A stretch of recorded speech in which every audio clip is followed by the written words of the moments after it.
It's a mild afternoon, a slight breeze over at the Baikonur Cosmodrome in Kazakhstan, and sitting atop the Soyuz booster, 160 feet high, is the next crew set to launch to the International Space Station. They are NASA's Chris Cassidy and Roscosmos cosmonauts Anatoly Ivanishin and Ivan Wagner, and they are set to blast off in just under an hour from now at 3:05 a.m. Central Time, 4:05 a.m. Eastern Time here in the U.S. This is going to be the first crewed launch on the new Soyuz 2.1A booster, launching from Site 31 at the Baikonur Cosmodrome. This type of booster was first launched during an unmanned mission last summer in preparation for today. And also notable, this is going to be the first launch from Site 31 since October of 2016, when NASA's Shane Kimbrough launched on Soyuz MS-02 as part of Expedition 49. I do want to start off with a good morning, good afternoon, good evening, anywhere you're tuning in from all over the world. I'm NASA's Dan Hewitt, coming to you live from NASA's Johnson Space Center here in Houston. We're going to be taking you through the countdown of the launch today, the ride uphill, and these three's journey to the International Space Station over the next several hours, ultimately docking and arriving and getting the crew on board back up to a full 6-person strength.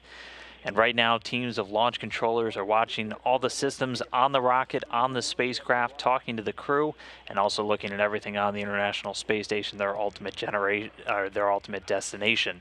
No issues being tracked right now. Fuel and oxidizer loading for the Soyuz began just a few hours ago. And one of those teams on the left there that you're looking at is over in Russia, in the control center just outside of Moscow in a town called Koryov.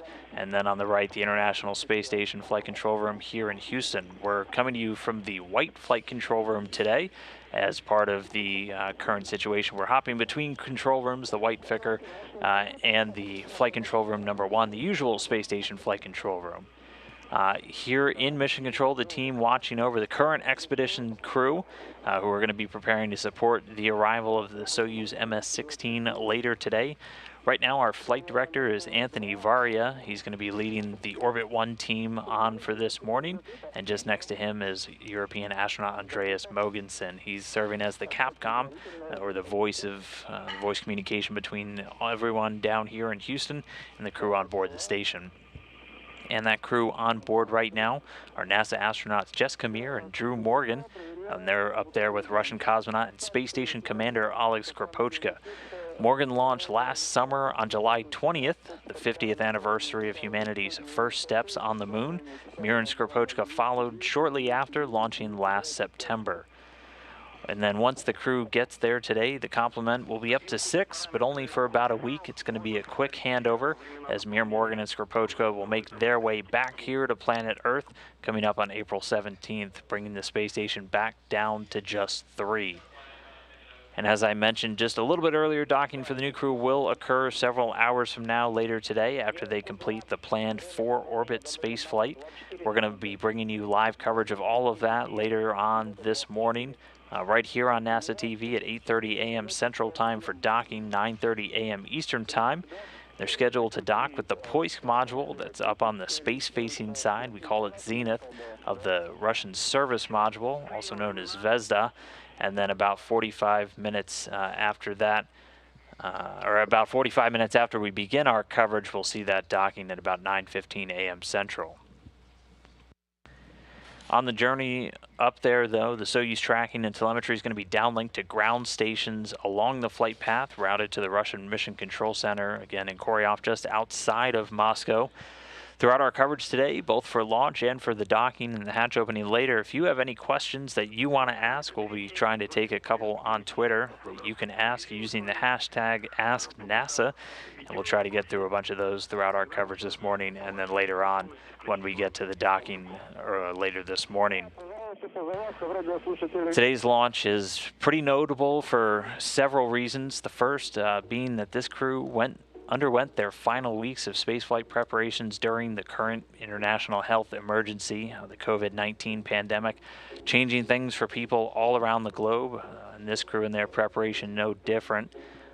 So things will look a little bit different this time compared to typical Soyuz launch preparations, mainly just like a lot of other things. You're seeing personnel kind of trimmed down to just the bare necessities. But of course, NASA, all of our international and commercial partners, even always taking steps to prevent the crew from getting any sickness or illness. They go through something called health stabilization, spending about 2 weeks in quarantine before their launch.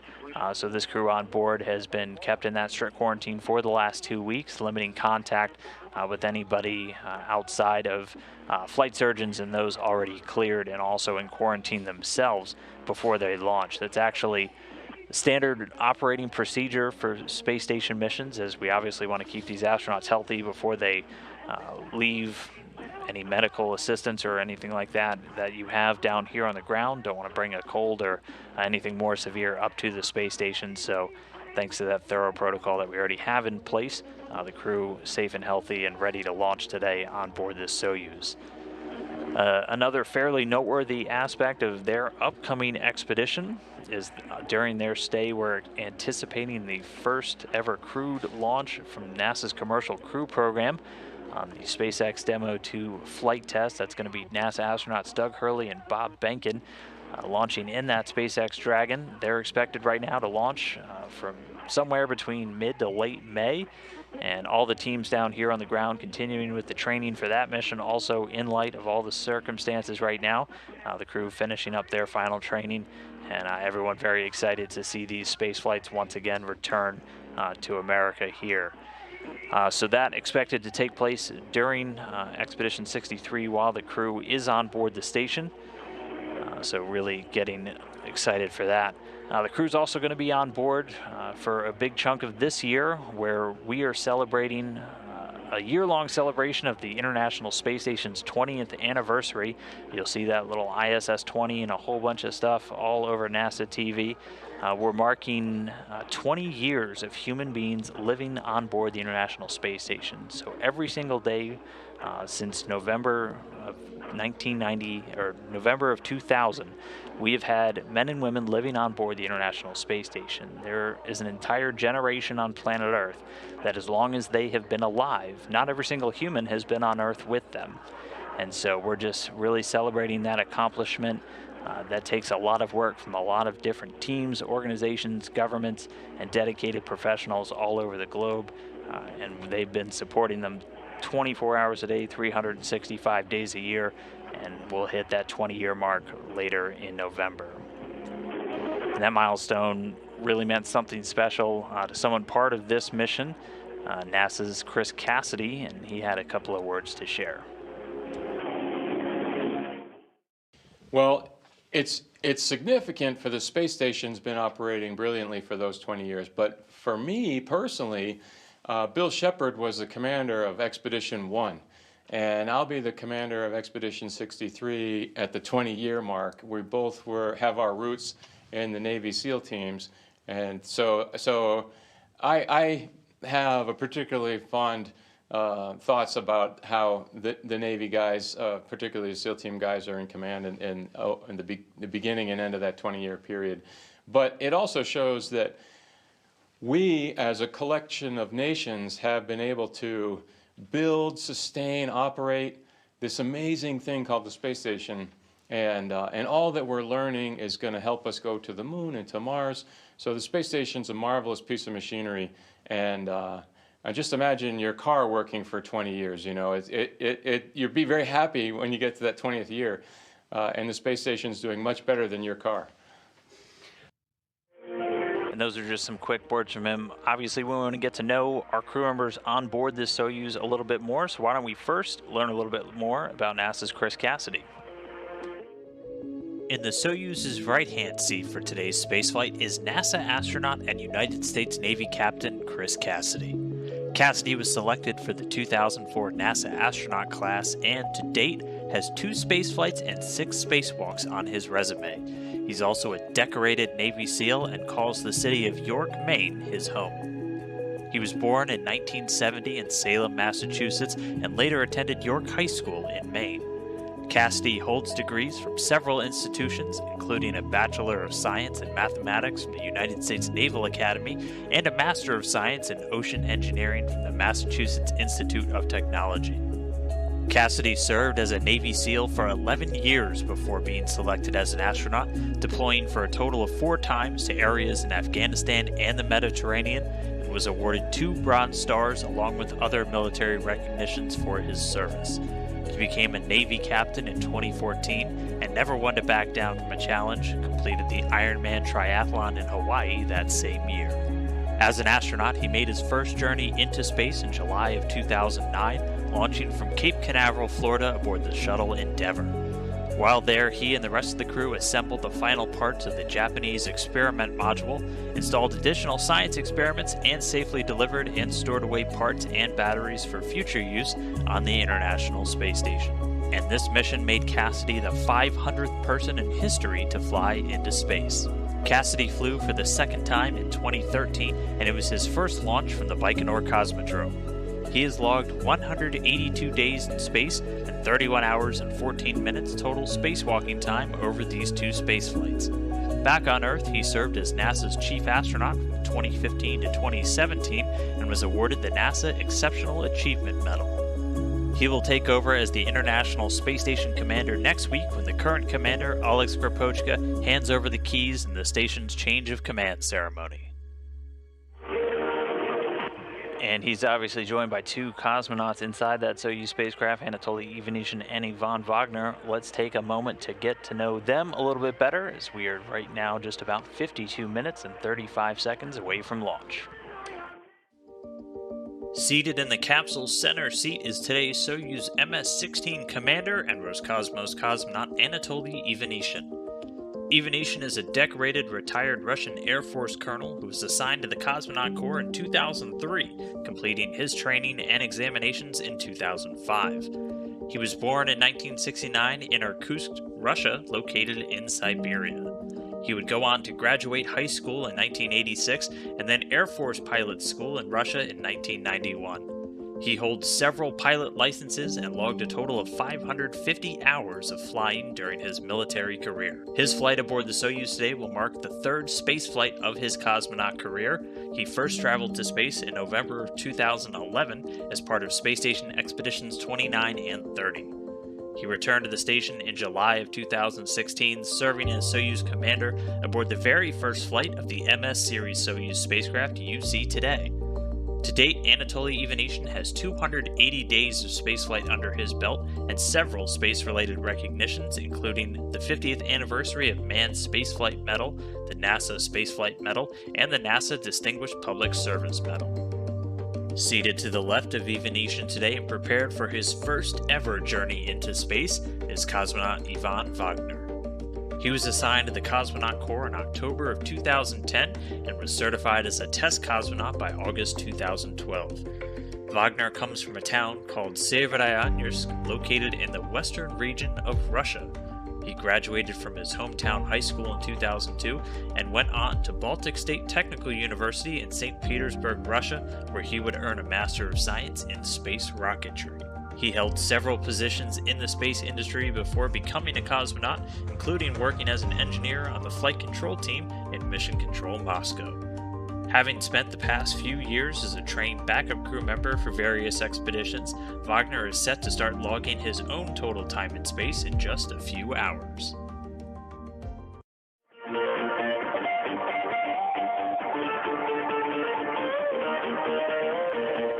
And that music that you're now hearing is actively being pumped into the Soyuz spacecraft. It's common for the flight controllers to pump in some music to the crew while they're strapped in. They've been on board the Soyuz now for a couple hours, and now we're going to take a look at what their path was like to get there. The day's activities in Baikonur began a couple of hours ago as the crew was awakened at about 6 p.m. Central Time on April 8th. It was 4 in the morning over there in Baikonur. The prime crew in front, the backup crew just behind them. You can see Chris Cassidy there. They walked out of the Cosmonaut Hotel.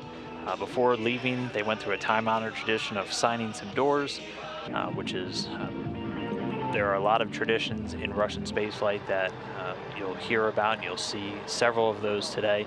But the crew signed some doors, and then they did the walkout. Usually a lot more crowds packed there, but again, just in light of the situation, a few fewer people there to see them off on their way.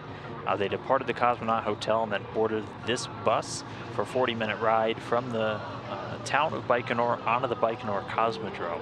And their destination was the Integration and Suit Up facility, also called Building 254, on the Cosmodrome grounds. See a Russian Orthodox priest there on the left. Another tradition with these space flights. He's there to bless the crews in the morning, also blesses the rocket typically 1 or 2 days before the launch after it's been erected on the pad.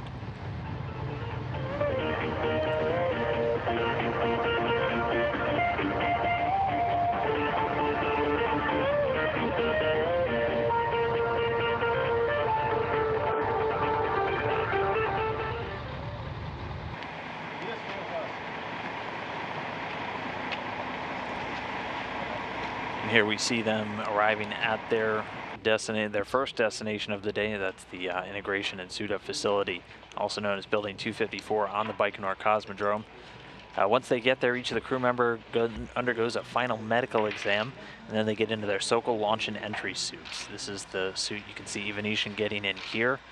These are suits that can be pressurized in the event of a loss of cabin pressure inside of the Soyuz spacecraft, providing pressurization, breathing gases for the crew members. They're assisted by a number of suit techs. Some of the more interesting parts, like that blue knob on his front, is how they can actually adjust the pressure inside of the suit itself. Each crew member also fitted with a comm cap, commonly referred to as the Snoopy cap, that has microphones and also earpieces inside for them to communicate with each other and also with the launch conductors down there at Baikonur, and then once in orbit with the flight controllers down on the ground. Ivanishin was suited up first, and then he was joined by Ivan Wagner, who again is making his first flight into space today. This is going to be Ivanishin's third and Cassidy's third.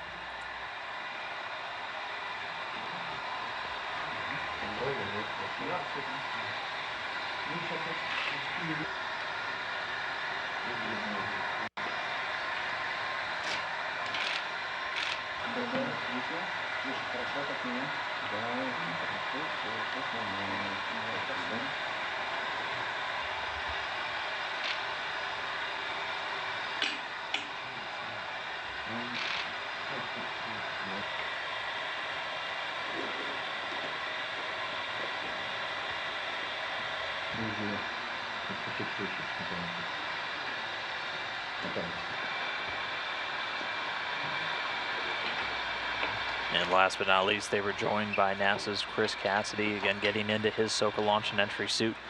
This all taking place in the Suit Up and Integration building on the Baikonur Cosmodrome. They undergo that final medical exam, and then trained suit technicians help them get into these Sokol suits. They're going to wear these for all of the dynamic phases of flight. And for these short trips to the International Space Station, relatively short, 6 hours instead of the 2 days that it was several years ago, they'll stay in these suits pretty much the entire time, eventually doffing or getting out of their suits after they dock to the space station and before they open up the hatches.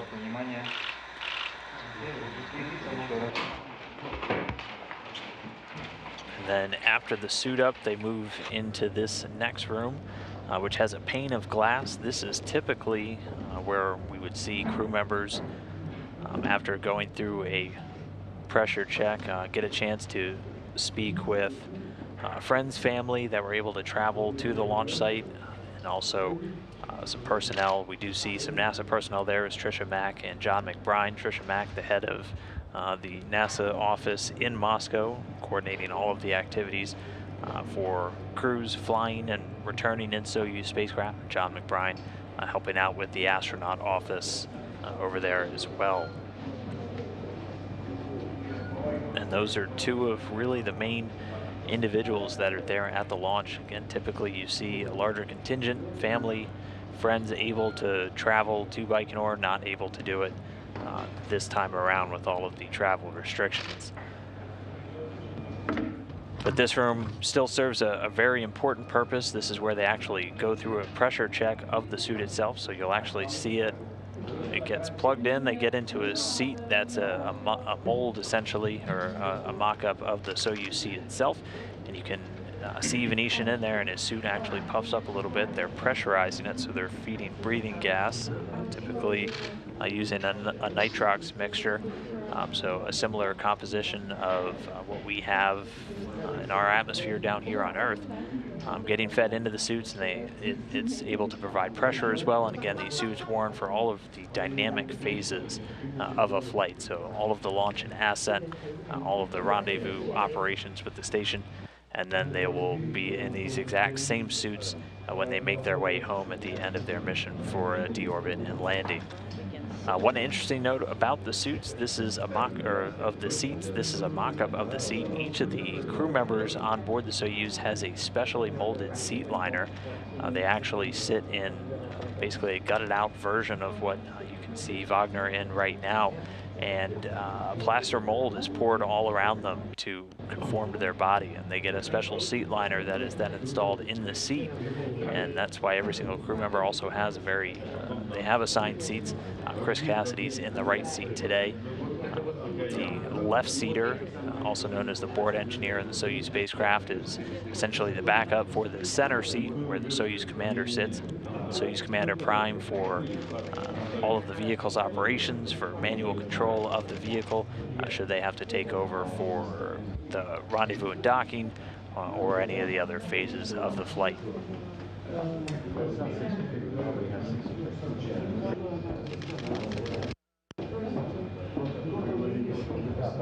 And again, one by one, the crew's going through, getting a chance to do these pressure checks.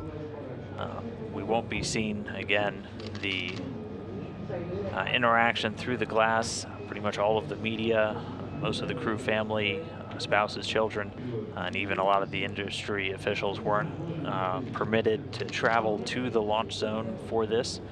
Just again, always keeping the health and safety of the crew paramount in all of the planning. Again, those individuals in the room are required to either maintain the exact same quarantine as the crew, or wear a lot of the PPE, the personal protective equipment, in order to interact with them. This is a standard procedure for every single space station crew launching to the International Space Station. It's called health stabilization.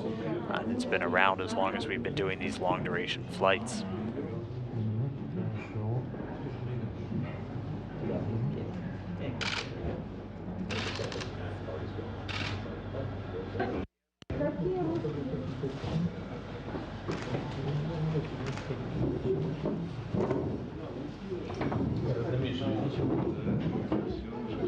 Добрый день. Как настроение, как готовность? Хорошо. Мы провели заседание Государственной комиссии сегодня рано утром. Проверили все технические службы. Все идет по плану, все нормально, поэтому готовимся к пуску в назначенное время. И что хочу сказать. Желаю вам успешного старта и полета. I wish you successful launch Сделали все, что and good luck, guys. можно было на подготовке. You've done everything you could during your training. На корабле все штатно. Everything's nominal on board. Everything's nominal with the launch vehicle. Повнимательнее, все будет нормально. Everything's going to be nominal. Единственное, хочу попросить вас, вы технику не ломайте. And I, guys, wanted to ask you, please don't break anything on board. And Удачи. the equipment will work well if you don't break it. Despite everything, you are keeping your cool.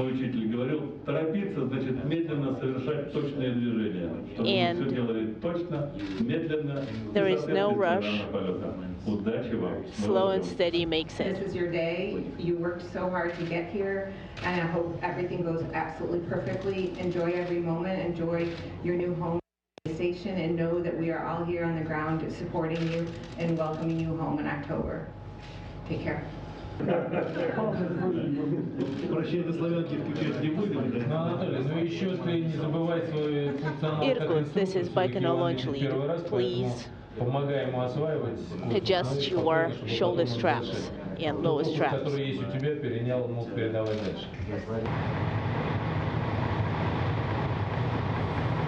And after those leak checks and getting a chance to talk to a number of officials, among them Dmitry Rogozin, Sergei Krikalev, and NASA's Trisha Mack, the crew is ready to walk out.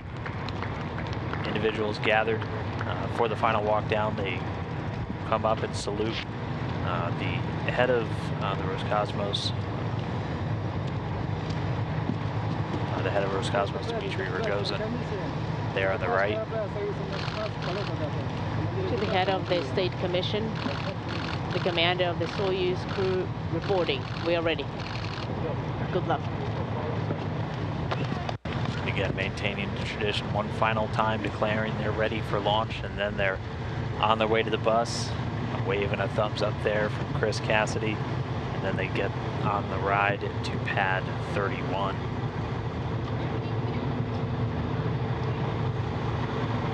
Отходим назад. Отходим.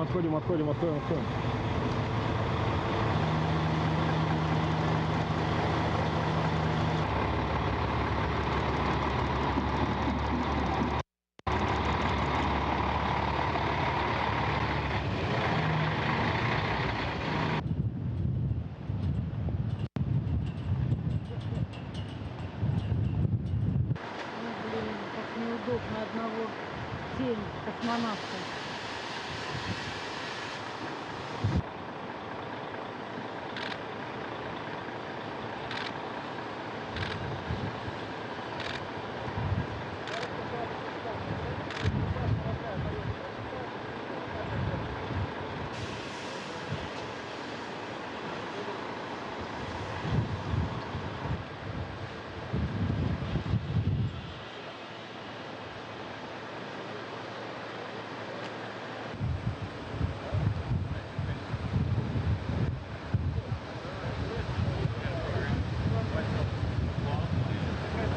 And then once the crew arrived at pad 31, again, officials from their respective space agencies able to lead them to the final steps before they make their way up to the elevator, taking them to the top of the Soyuz booster.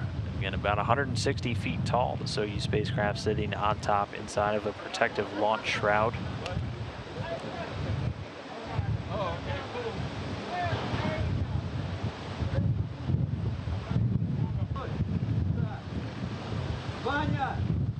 Ivan.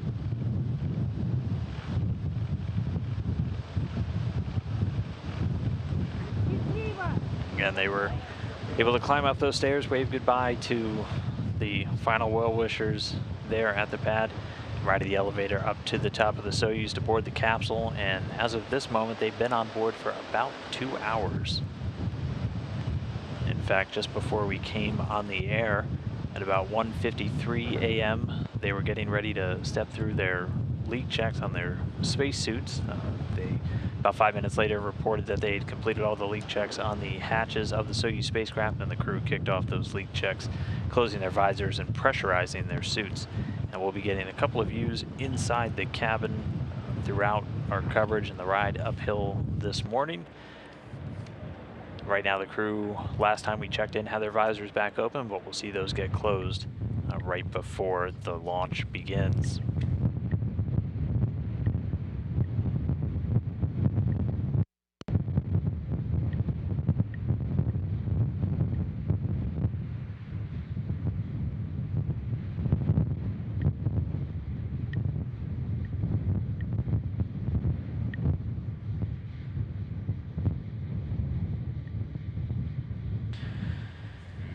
And as mentioned earlier, the road to this launch has been anything but normal, a little unusual, and it began with our cosmonauts, Ivanishin and Wagner, who were previously the backup crew, finding out that they were launching on this Soyuz spacecraft, and that occurred just a few weeks before the final training began, or the final training exams began, which ended up turning out to be pretty good timing.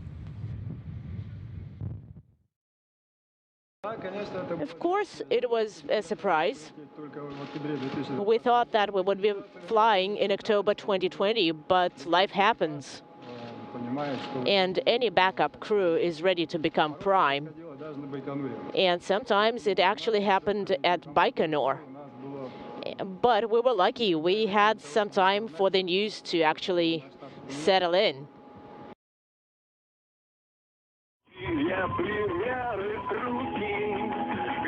And just like Ivanishin mentioned, they, along with Chris Cassidy, have been training for this mission for a few years now, and they were very prepared, ready to fill in these roles, even under the unusual circumstances.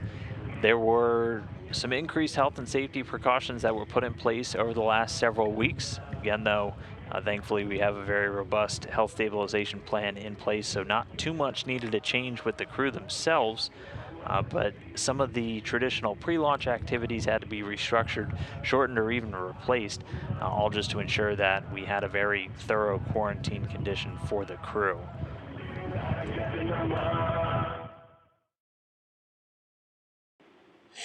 Well, it's been interesting. Life for us in the pre-launch period is always in quarantine. So for me, I knew I was going to be in quarantine these 2 weeks. But what's really different is everybody else around us is in quarantine too, just like the rest of the world.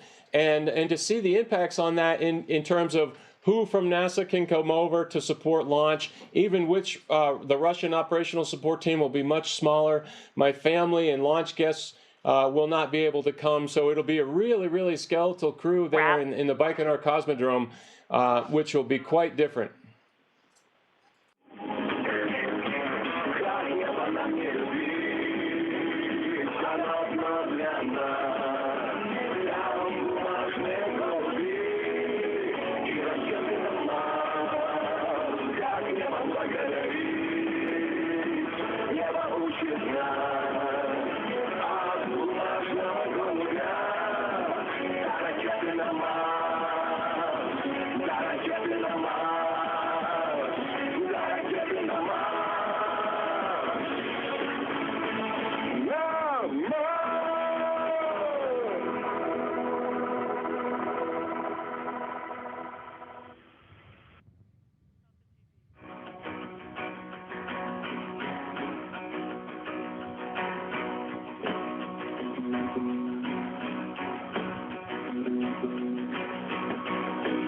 Kentucky woman, she shines with her own kind of light. She look at you once in a day, that's all wrong, that's all right. And I love her, God knows I love her. Kentucky woman, she gets to know you, she goes to own you. Kentucky woman, she ain't the kind that gets turned at the drop of a name. Something inside that you got turns you on just the same. And she loves me, God knows she loves me. Kentucky woman, she gets to know you, she goes to own you. Kentucky woman, don't want much. Good Lord, there beneath my feet, gentle touch from that one girl, and life is tender. Ain't no doubt. I'm talking about Kentucky woman. She gets to know you. All right, and we're back at the launch pad now. You can see the gantry arms beginning to pull back that service structure, providing access to the rocket itself. One of the final tasks down there at the pad before we're ready for launch. The rocket that you're looking at right now went through all the standard preparations earlier this week. The spacecraft itself was mated to the booster, and the three main stages were all joined together. And then on Monday, the Soyuz rocket began its trek to the launch pad, where it was raised to its vertical position for final pre-launch preparations. And this is some video from, again, earlier this week on Monday. The Soyuz going out business end first from the integration and mating facility, and it's a much shorter path than you might have seen from previous launches that went from pad number 1, Gagarin start, as we are again using pad 31 this time for the first time since a crew including astronaut Shane Kimbrough launched from it back in October of 2016. All this because we are on this new Soyuz 2.1A booster. It's just an upgraded version of the Soyuz rocket that's been used to carry crew members into space for over 50 years now. A highly refined version of kerosene, commonly referred to as rocket fuel, and liquid oxygen as the propellant. The first stage itself has 4 liquid engines.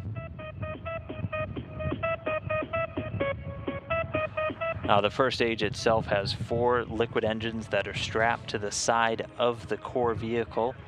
Each one of those is going to burn for about 1 minute and 58 seconds before they drop away. Select on the first info panel. And then the core engine itself also serves as the second stage. Please do not switch the info. And we'll see that core stage continue to burn until about 4 minutes, 37 seconds into today's flight. Then the third stage has a single engine. We'll see that ignite just before it separates from the second stage. They do something called hot staging. There's actually a lattice work structure between the second and third stages that allows the exhaust from the rocket itself to expel out as it's igniting, still attached to the second stage. The third stage will help push it away safely, and then that will burn until 8 minutes and 46 seconds into today's flight. At that point, the Soyuz spacecraft will separate from the third stage, and it will be in its preliminary orbit. Display. And as mentioned at the start of our show, we did say we were going to try and get to some of your questions, so we can go through a couple of those right now. Again, if you do have a question for today's launch, docking, or hatch opening coverage, you can send it in on Twitter using the hashtag AskNASA. So first, we'll start off with one from Vishnu Sarath, who wanted to know at what time after the launch will the abort tower be ejected. That launch escape tower is jettisoned at 1 minute 54 seconds into the flight, but that is not the only piece of the launch escape system. There are also solid rocket motors on the capsule fairing itself that can be used after the tower is jettisoned to still pull the vehicle away. In fact, those were the ones that were used back on October 11, 2018, when the Soyuz MS-10 spacecraft carrying Nick Hague and Alexei Ovchinin encountered a launch escape. And so, again, just to answer you, 1 minute 54 seconds. Our next one comes from Sai, who wanted to know if the station crew get to keep their phones on board the ISS. They don't bring their phones with them. Your cell phone here on planet Earth relies on ground station towers in order to communicate, and they're a little too high up for those to work. They do have basically a voice over IP phone, so a phone that uses data using the data streams that also send telemetry, data, video, everything from the International Space Station, and they're able to call people here on Earth. It actually works just like voice over IP, and they can just dial cell phone numbers here on Earth, and they can call you from space.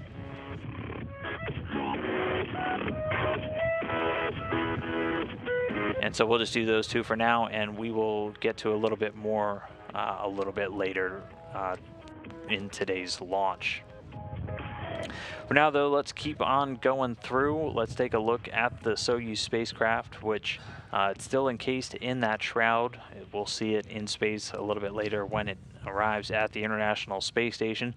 But going through some quick facts, the Soyuz, 23.5 feet long, weighing in at 15,650 pounds, and is comprised of 3 different modules.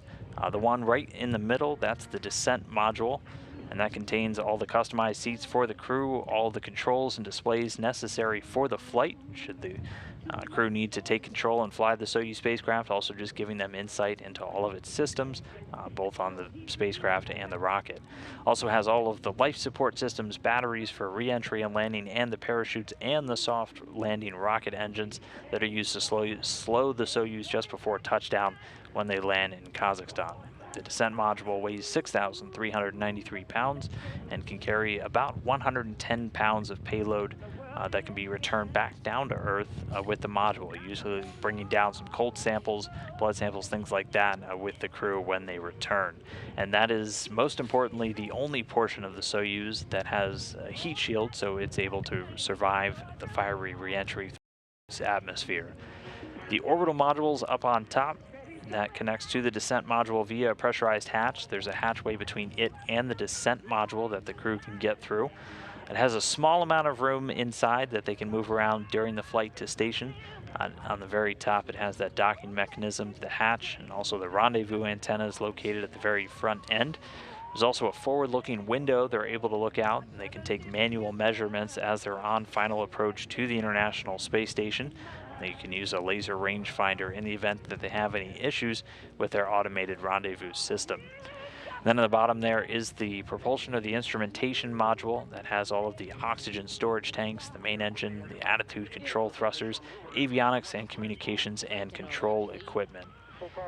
The propulsion portion of the module handles all the orbital maneuvers, so it has those engines that are needed for the rendezvous with the space station, and also the deorbit burn at the end of the spacecraft's mission. And then before they are deployed, there are 2 solar arrays, which give the Soyuz a wingspan of about 35 feet. Right now they're folded against the body of the propulsion module. Once they get into space, we'll see them unfurl and start providing electrical power to the station systems. Both the propulsion module and the orbital module actually separate from the descent module after the deorbit burn at the end of a mission, and they burn up in the Earth's atmosphere. The entire spacecraft serving not only as the transport vehicle to and from the station, but it actually acts as their emergency return vehicle, so their lifeboat essentially, should the crew need to leave the station unexpectedly. For every crew member on board, you always have a seat in a spacecraft for them docked to the space station. Just checking in, we are 22 minutes, 20 seconds and counting to today's launch. The crew at this point, again, had already conducted their suit leak checks. They're just standing by now at this point until we get to that launch point. The crew going through all those pre-launch procedures inside the capsule. We're still continuing on with this countdown for today. Once they leave the Earth's atmosphere a little bit later this morning, this is going to be the 3rd trip into space for NASA's Chris Cassidy. And before heading back into orbit, he spent a moment just sharing with us the special perspective that he's been able to gain about the International Space Station, the place that he's very soon going to be calling home once again.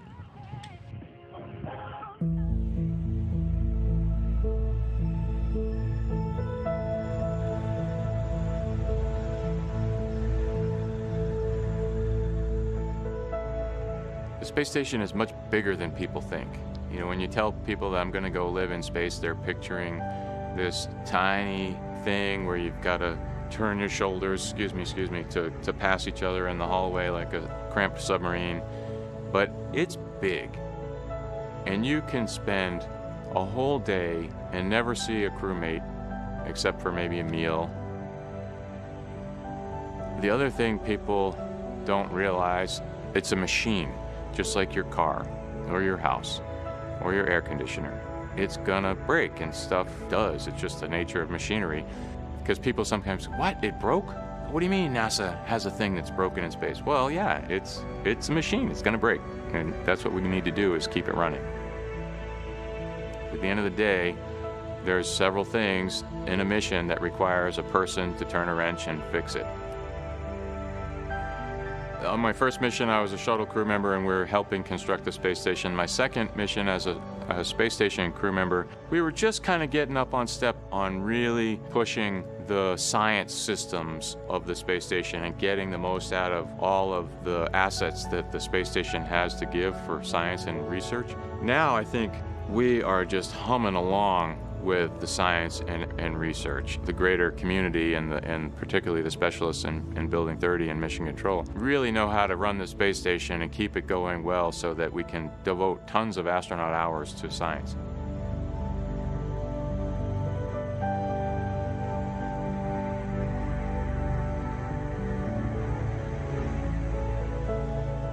That anniversary is kind of special to me in the sense that Bill Shepard was the commander of Expedition 1, United States Navy SEAL, and I will be the commander of Expedition 63, 20 years later, a United States Navy SEAL. So there's been 3 of us Shep, myself, and now Johnny Kim, who have come from the SEAL community to be astronauts. And I think it's really pretty cool that there's the bookends of the 20 years of station will be commanded by Shep and myself. What am I looking forward to most on this mission? This is my third one, and I am going into it with the mindset of I'm going to cherish every single day that I'm there, because it might be the last days that I get to look out the cupola window and see Earth.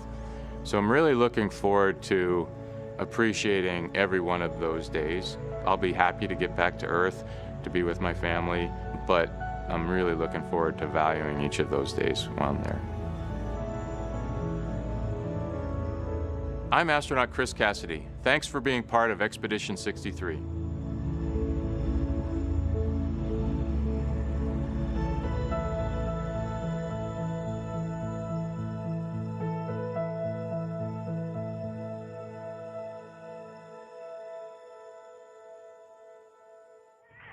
Back now with the live view of that Soyuz rocket, just reiterating that final scene you saw there. If you want to follow Chris in his mission, as he's spending about 6 months on board the International Space Station, get an inside look at what it's like to live, work in space. Follow him on Instagram. He's at @astro_seal. But just with a quick check-in, we are 17 minutes 40 seconds away from today's launch. Take a couple more minutes now and answer a few more of your Ask NASA questions. Again, if you have any, use the hashtag AskNASA, send them in, and we will go through them. First off, we have one from Andrew Borger, who asked a question about the training that they've gone through. How long have they been waiting for this day? And also, how much thrust has this rocket let out? Crews for the space station typically train for about 2 years, and that's to get familiarization on all of the systems on board the International Space Station that they'll be interacting with, whether they're fixing it, working on experiments, if they're doing spacewalks. There's just a lot of knowledge to try and gather and train, and it takes about 2 years to do that. They're also going through spacecraft-specific training, so this crew had to train on the Soyuz spacecraft systems, be able to respond in the event of an emergency, be able to fly the vehicle if you're the Soyuz commander or the backup, and they actually do final exams. It's almost like going back to college for a lot of these crew members. So about 2 years of training. And then how much thrust does the rocket let out? The first stage of this Soyuz spacecraft delivers about 930,000 pounds of thrust. And then our next one comes from Robert Guzman, who asked, when the astronauts come back to Earth, is their immune system weakened by their stay in space? It's a really interesting question, and that's something that we actually have a lot of different research studies taking place. The human body adapts extremely quickly to new environments. It's both a blessing and a curse with stuff like spaceflight. It starts to affect a lot of things like bones, muscles, and even immune systems in these astronauts. They've seen that it can actually affect your immune system. It can even weaken your immune system a little bit. And that's just one of the many things that we have to really understand as we look to not only send humans further than we've ever gone before, going forward to the moon and eventually on to Mars, just to keep people safe when they're in space, but also very importantly when they come home. We've also found that a lot of stuff that happens to your body when you're on the space station has a lot of parallels for ailments here on Earth. A lot of things that happen to your body, like bone wasting and muscle loss and things of that nature, mimic a lot of the effects of aging. And so we're able to use these astronauts, and while we're trying to really understand what happens to them while they're in outer space and how to best take care of them, a lot of those lessons can actually translate to making life better for humans back down here on the ground. We're going to keep moving on, but again, keep sending those questions in. We'll be doing a whole bunch later today when we get to the docking show, so just keep using that hashtag AskNASA. And we've talked about it a couple of times here today, spaceflight. It's all about traditions, and in keeping with that, every single expedition mission, just like every NASA program, every crew is given their very own patch with a unique design that helps to commemorate their mission and their crew members.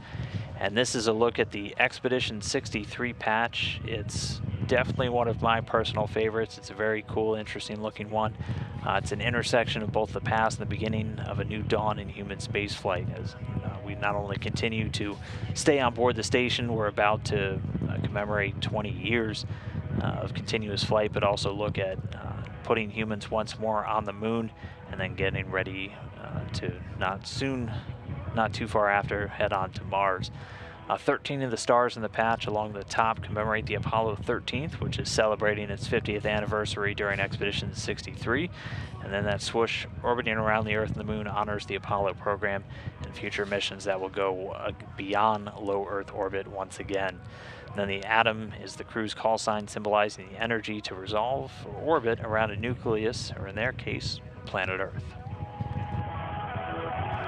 And another tradition that the astronauts and cosmonauts like to take part in is selecting what's known as a zero-G indicator to hang above them in the ceiling of the capsule. So we'll see this floating just above the center seat for Anatoly Ivanishin. Sometimes each crew member has their own. For this one in particular, the Anatoly Ivanishin is taking what he's just calling Space Bear. It's a toy that will become very symbolic for him and is going to be a significant gift for his future grandchildren one day. So that'll be hanging inside the Soyuz capsule when we get those in-cabin views, and it's called a zero-G indicator, and we literally use that just to see when you start to see that float, and that happens right after they separate from that third stage. You'll see the crew exposed to microgravity. That'll be one of your best indications, because the crew themselves, obviously strapped into those seats, won't be floating around quite yet. But another system check-in. We're not tracking any issues with the vehicle right now. We're 12 minutes, 25 seconds and counting away from launch.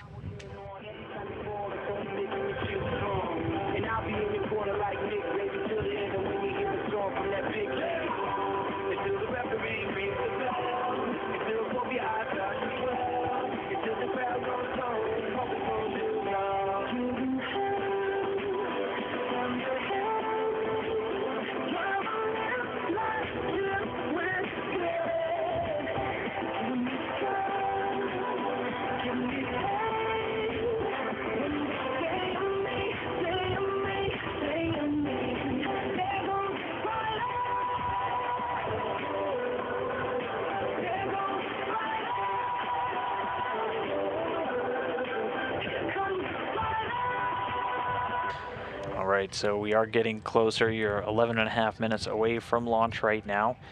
All told, it'll be just under a 9-minute ride to orbit for the crew today. They're going to be launching at 3:05 a.m. Central Time, 4:05 a.m. Eastern. We'll be looking for a number of milestones on the ride uphill. One of the first major ones is going to be the launch escape system jettison. That comes about 1 minute 54 seconds into the flight. The first stage will cut off and separate those 4 strap-on liquid-fueled boosters at 1 minute 58 seconds. After that's done successfully, the launch shroud, so that area on top actually protecting the Soyuz spacecraft from aerodynamic forces on the ride uphill, will next separate at 2 minutes and 33 seconds into flight.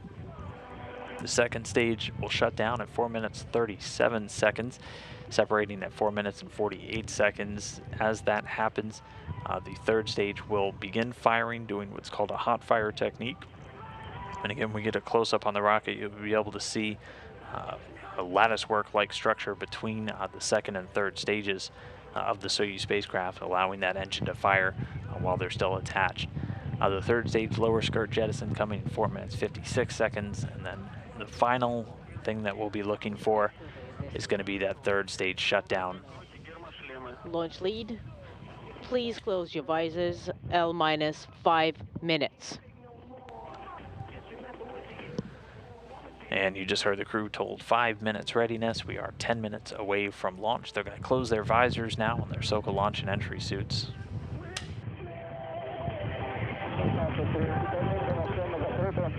Baikonur launch lead, we confirm our visors are closed. Irkutsk, this is Baikonur launch lead. Copy. And you are ready.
And we are under 8 minutes and 30 seconds away from launch.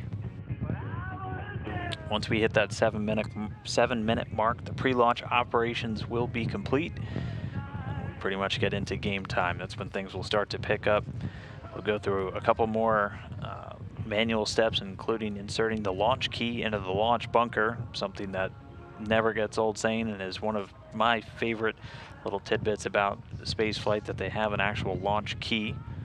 And they'll get that inserted at about T-minus 6 seconds, so we'll hear the call out launch key inserted. You will be continually hearing an interpretation of the chatter between the launch conductors there in Baikonur, the team in Mission Control Moscow, and the crew. So you'll hear one voice, that's our interpreter's voice, so if it sounds like someone is talking to themselves, that is one person having both sides of the conversation. Here's a view of Chris Cassidy. Again, he's in the right seat today. This is going to be his third trip into outer space. We heard the crew call that their visors are closed, and you can see them there in their seats. Irkut, this is Baikonur launch lead.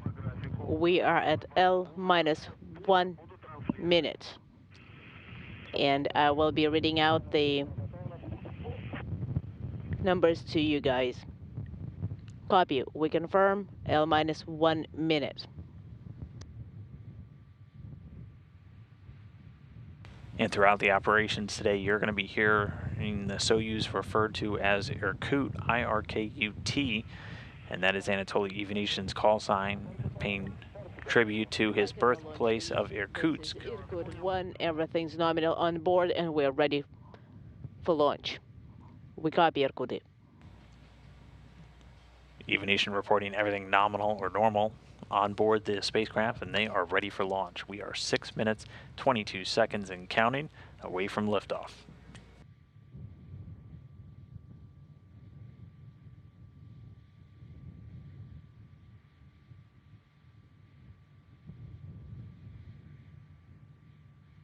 Ключ на старт.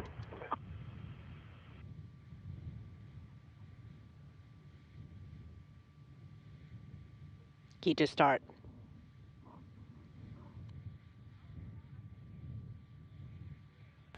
And we have confirmation the launch key has been inserted in the launch bunker. That transitions the launch sequence into its automatic mode. So computers on the Soyuz rocket now taking command and stepping through pre-programmed procedures as we count down to launch.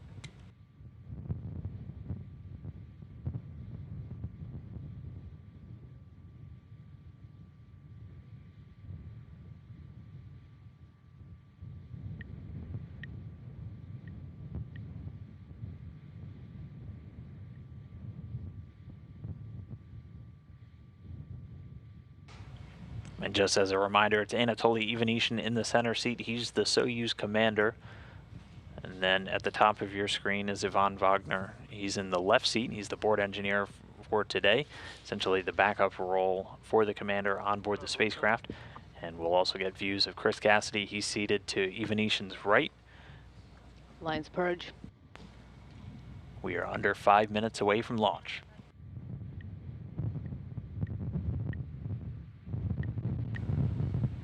Combustion chamber of the engines being purged with nitrogen. That helps to fireproof them, removing any vapors of fuel or oxidizer.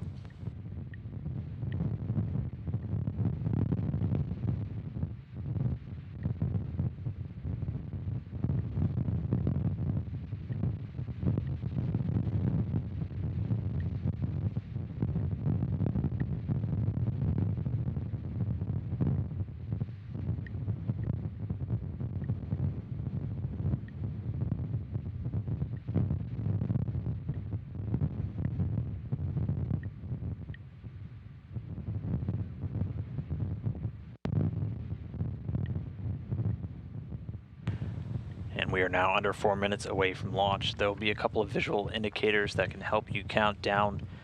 The first umbilical tower will be separated from the booster at about 35 seconds before launch, but the second and final one separates at 15 seconds before launch. So once you see that second one separate, begin counting down from 15.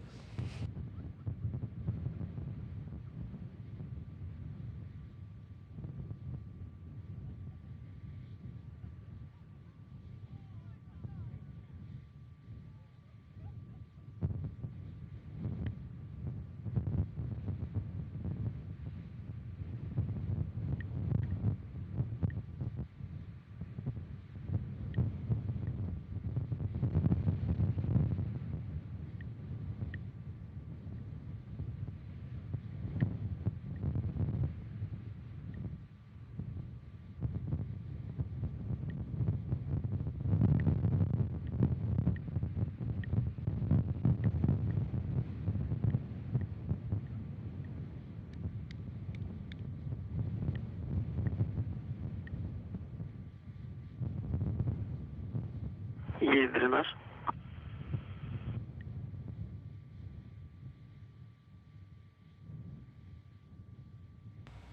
And as we come up on 2 minutes and 30 seconds, you just heard the ground propellant feed has been terminated, so fuel and oxidizer no longer being loaded into the vehicle. Venting confirmed. Repress confirmed.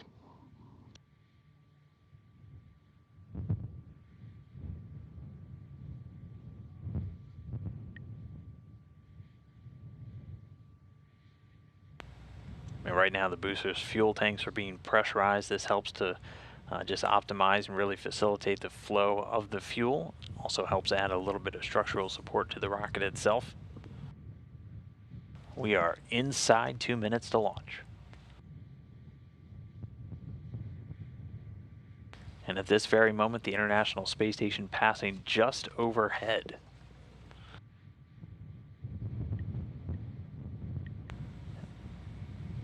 At the moment of launch, though, it'll already be 587 statute miles ahead of the Soyuz spacecraft, flying just over northeast Kazakhstan, but just passed right over Pad 31 there at the Baikonur Cosmodrome. 1 minute and 20 seconds to launch.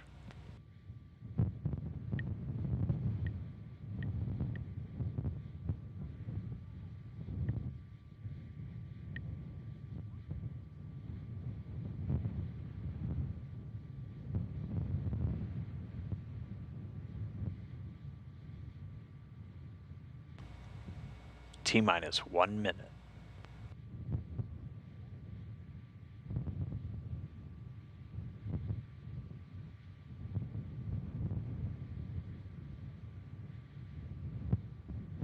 Земля, борт. Confirm.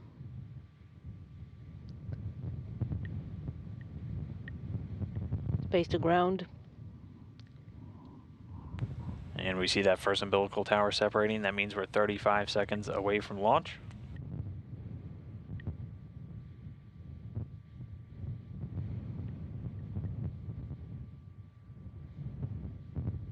Пуск.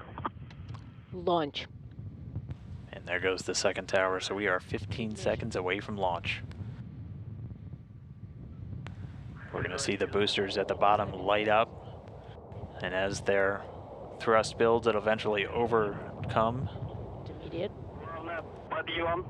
Main one. and lift off. Cassidy, Ivanishин, and Wagner on their way to the International Space Station.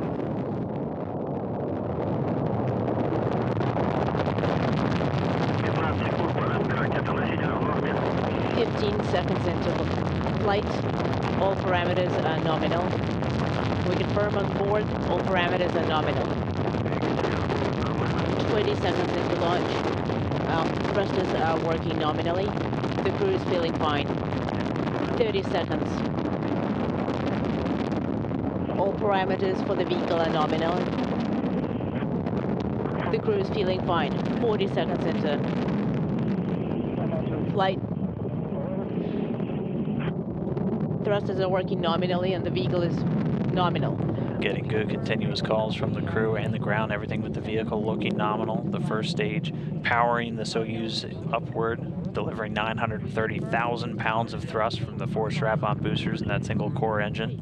Roll and yaw at 60 minutes into The flight. yaw pitch roll, the attitude or which way it's pointing, hearing all those parameters or the status of it nominal. 70 seconds into flight. Everything's fine with the vehicle on our side. We confirm we're feeling good. Again, this first stage going to continue to burn for just about 2 minutes into the flight. So just under a minute to go on the first stage. 90 секунд. 90 seconds into flight. Thrusters are working nominally. We confirm and we're feeling well on board.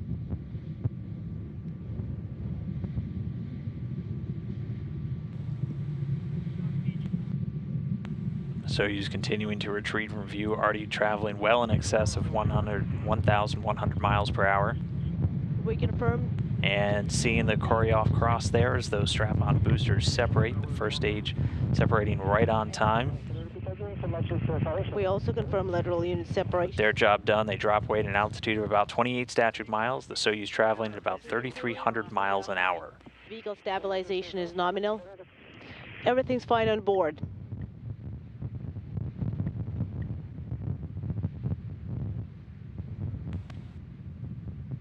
And with the first stage in the launch escape tower now jettisoned, being powered by that second stage, the core stage.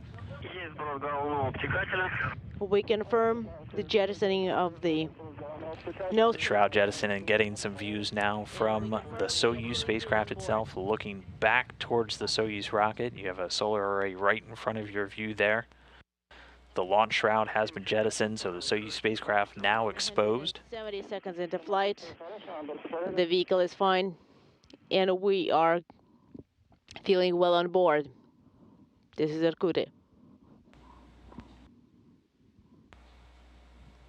Everything looking good with that core stage. The second stage, 190 minutes. 56 feet in length, 13.5 in diameter, has a single engine with 4 fuel chambers, provides between 178,000 and 222,000 pounds of thrust, depending on their altitude, for its 3 minutes and 28 seconds of operation.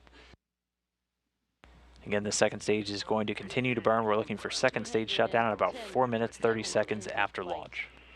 Parameters of the vehicle are nominal. We confirm we are feeling well.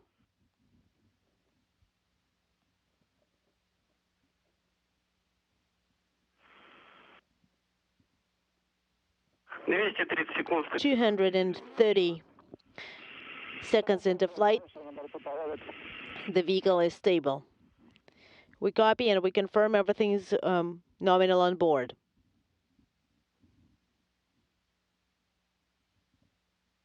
So we're a little over 4 minutes since launch. Again, we'll be looking for that shutdown and separation coming up in about 20 seconds. And as that separation occurs, the third stage will begin firing. It's called a hot stage technique. And that third stage will ignite while the second is still attached.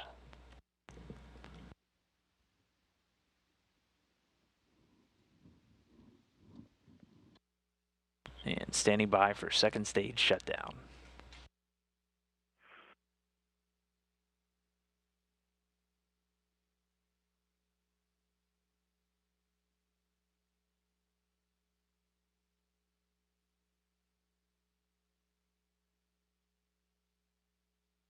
Есть отделение второй ступени.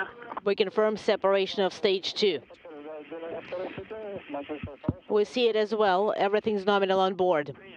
Copy. And we have confirmation second stage shut down and separated, and you saw a piece fly off. That was the third stage's lower skirt jettison. That was targeted to come off at 4 minutes 56 seconds into launch. We're already past 5 minutes and 20 seconds. Third stage now going to continue to burn until we're at our orbital insertion, so the initial orbit of the Soyuz spacecraft. That's expected to come in about 8 minutes and 46 seconds at shutdown, and then the separation coming just 4 seconds later. Into flight, and the thrusters are working nominally. We confirm, and everything's nominal on board. So right now, the Soyuz being propelled into orbit by the single engine of the third stage, providing 67,000 pounds of thrust, going to continue to burn until shutdown, coming in just under 3 minutes from now. 360 seconds into flight. Your pitch and roll are all nominal. Copy, and we are feeling well on board. Still getting great updates from the crew. Anatoly Ivanishin talking to the ground. Everyone feeling well on board. Yaw, pitch, roll. The engines all performing nominally. That's the word we want to keep hearing. It means everything's going normally according to the plan. 6 minutes, 35 seconds since liftoff. 390 seconds into flight.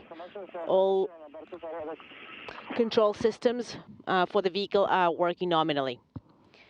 And we confirm we are fine on board. Copy.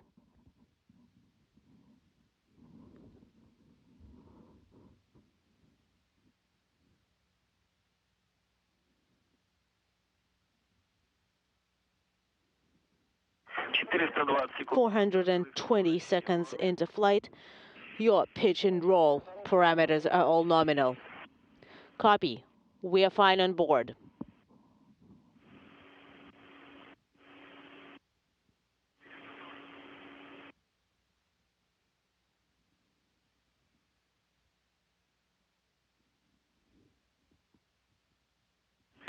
And we just passed 7 minutes and 30 seconds into this flight. 450. Spacecraft velocity right around 13,500 miles an hour. Confirm. Irkutsk inaudible. We copy Irkutsk.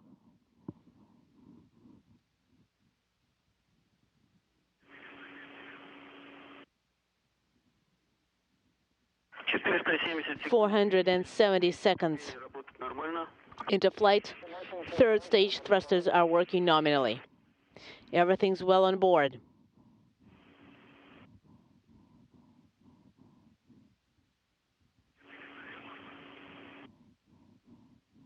$490. 490 seconds into flight.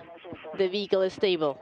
And we're standing by. Our next major milestone is going to be the shutdown of that third stage coming in about 20 seconds from now. On board. Thank you for your support. 510 seconds into flight. Your pitch and roll are all nominal. Get ready for the stage separation. So we'll see the engines cut off, and once the vehicle separates, it usually gives the crew a bit of a jolt. Then the Soyuz will be flying free. We see the third stage separating there. And we can see it dropping away now. Third stage separation confirmed. And congratulations, guys. You are in orbit. I am handing you over to the Mission Control, Moscow.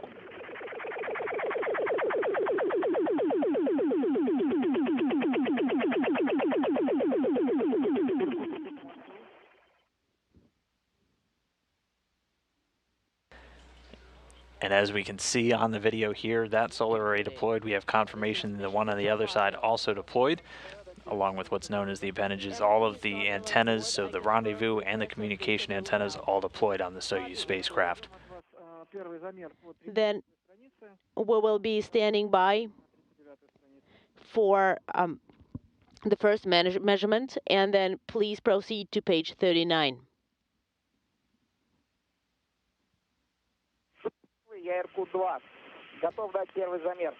MCC Moscow, this is Irkutsk 2. I am ready to give you. Давление ИСа 805, давление БО 827, давление в приборном отсеке 849. I am ready. So we'll stick with these views in the Soyuz as long as we still have them. They'll begin passing out of the range of the ground stations where we're able to get this video transmitted down eventually. And I am. But everything looking like they're good in a good initial orbit. The orbital parameters, so looking at both speed and then their apogee, perigee, the orbit that they're in, looking good after a successful separation from that third stage. So with that, Chris Cassidy, Anatoly Ivanishin, and Ivan Wagner are in outer space. 23rd, 327. For Cassidy and Ivanishin, this is their third trip. For Wagner, his first. The crew now going through a number of their initial orbital checkouts. Again, one of the major things that we always look for is getting those solar arrays out, which provide all the electrical power to the systems on board the Soyuz spacecraft. Also, the antennas being deployed, and those were all confirmed to be done successfully, and we were able to get a view of one of those solar arrays popping out just shortly after that separation from the third stage. And we confirm that we are ready to activate Control Panel 2. You have our go. Control Panel 2 is activated. And we are starting with Course 2 test. Copy.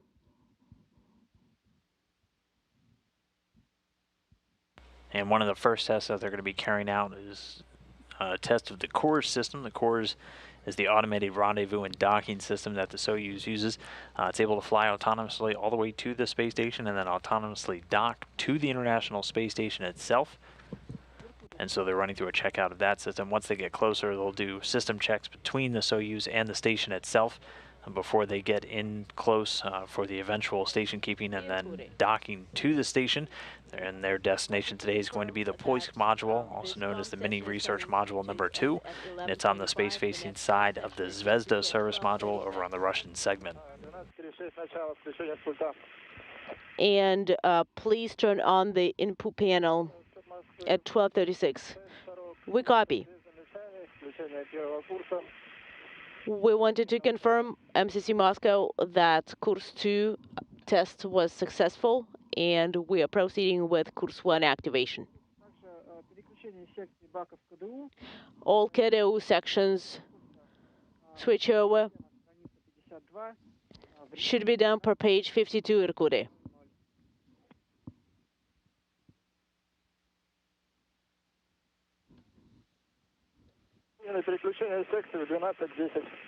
And the switchover is at 12:10. We copy 12:10.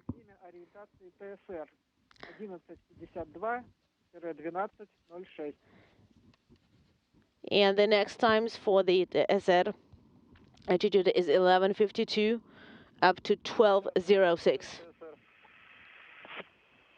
Copy. And Course 1 activation went successfully.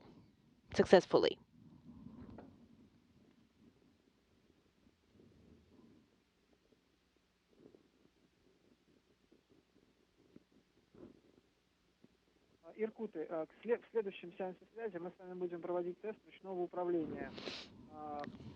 And Irkutsk, during our next COM session, we are going to be testing manual controls. And please send command IKV inhibits at 12:39:00. Copy. IKV inhibits at 12:39.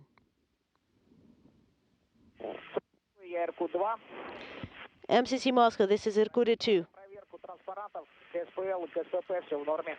I have verified that all displays are working nominally.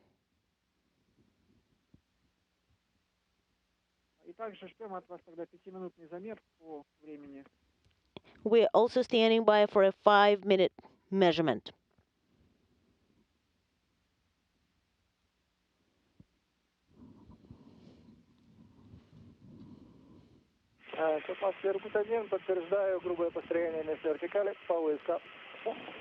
MCC Moscow, we confirm attitude built. MCC Moscow, this is Irkutsk 2. 5-minute measurement. We are ready. SI is 05827. Instrumentation compartment 729. We copy.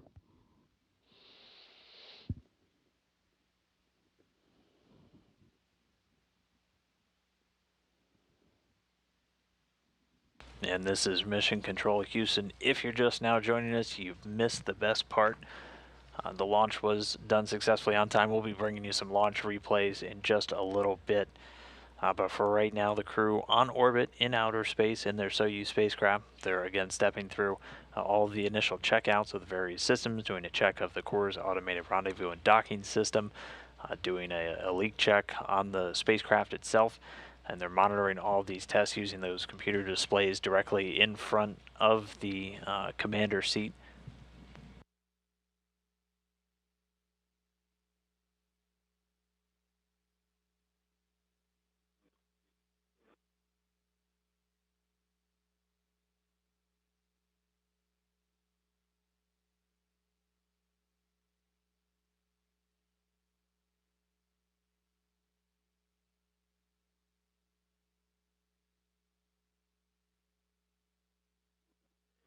Ребят, как слышите меня?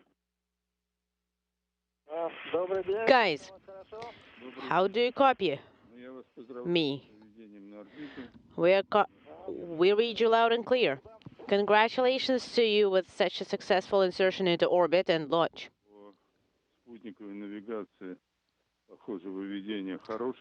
And we see it on our side on GPS that It was a success, and I would like to confirm that we are going to stay with the 6 orbit Одним словом, все у нас нормально. docking plan. Просьба, так сказать, спокойно. All in all, everything's looking good. Just slow and steady makes it. We copy all.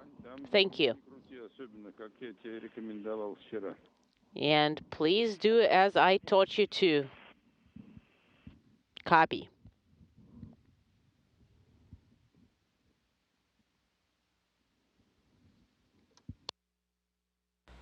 And one important part from that conversation we were just listening in on, they are still continuing with this 6-hour rendezvous with the International Space Station, so everything looking good with the spacecraft and those initial checkouts, meaning they should be on time for a docking today, which we're currently tracking to 9:15 a.m. Central Time.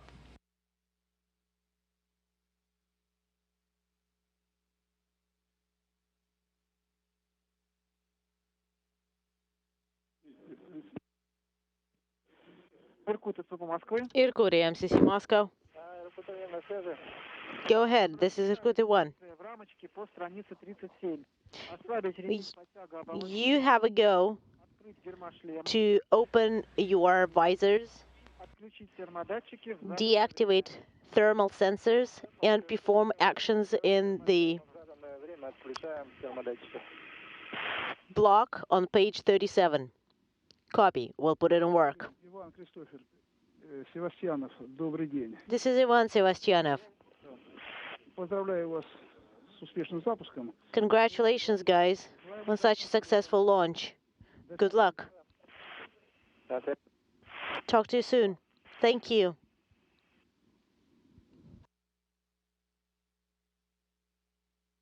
Иркуты, параметры орбиты номинальные, все. And the crew just getting some final congratulations from flight controllers in Koryov, just outside of Moscow at the Russian Mission Control Center, who are going to be taking the lead for overseeing the operations of the Soyuz spacecraft for the rest of its journey. While we stand by for those launch replays, we do have some replays of the in-cabin views that we weren't able to show during that initial ascent. So this again, just moments ago, as they lifted off. It's already been almost 20 minutes since liftoff. It's Ivanishyn, Anatoly Ivanishyn, the Soyuz commander, in the center seat there at the top of your screen. Ivan Wagner making his first ride into orbit. At the time of this replay, they were actually under the full power of the Soyuz first stage. And you can see just how smooth the ride is uphill for these crew members inside. And again, just out of view, NASA astronaut Chris Cassidy in space for the 3rd time now.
And if you're just now joining us, this is video from just minutes ago when they did launch. That launch came 21 minutes and 20 seconds ago. This is the in-cabin view, looking at Anatoly Ivanishyn there at the bottom left corner.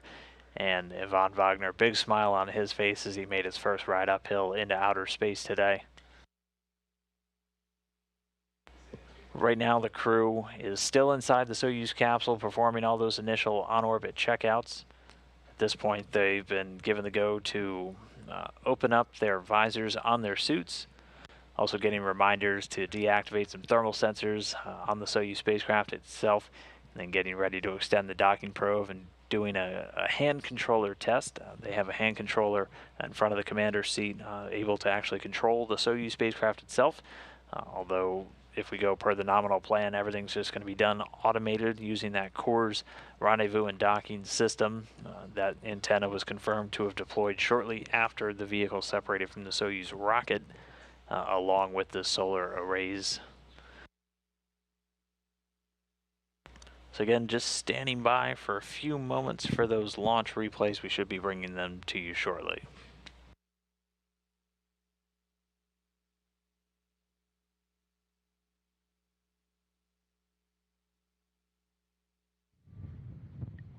And here we go.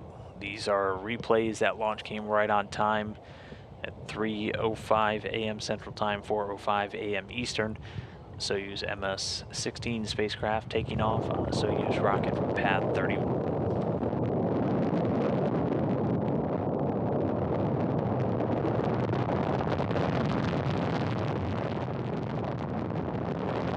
And these replays will cycle through a few different views of the rocket for you.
Another replay will stand by. We should have it, hopefully at least one more replay of that launch, which again came right on time, 3:05 a.m. Central, just about 25 minutes ago.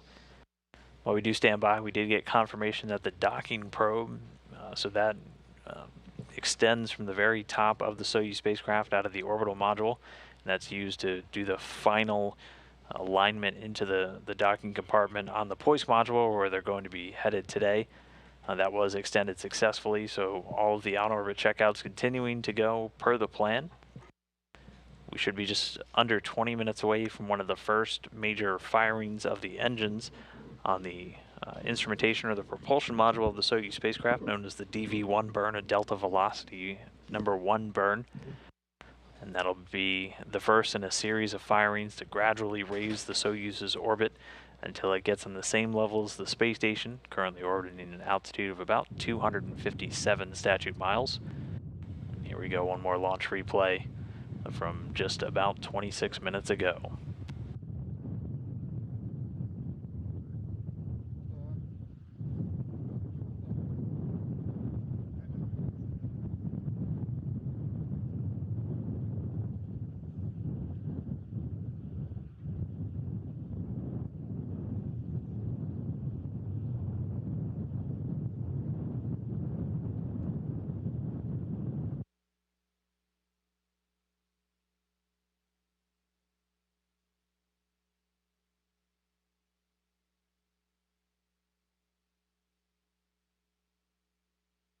Station on 2 for Soyuz launch. Looked like a perfect launch and orbital insertion to us. We got a little peek out the cupola.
All right, and that'll do it for our replays of today's successful launch.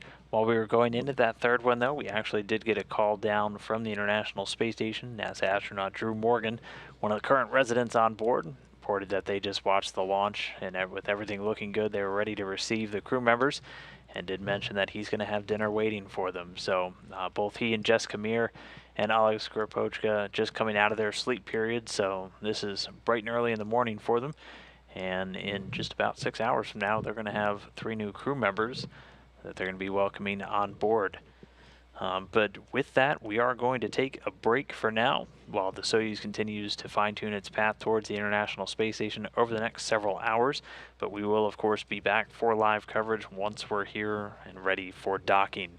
So just coming up on NASA TV, we'll do a video file of the post-launch, just giving you, again, some more views of the launch and all of the major events from this morning's activities so far.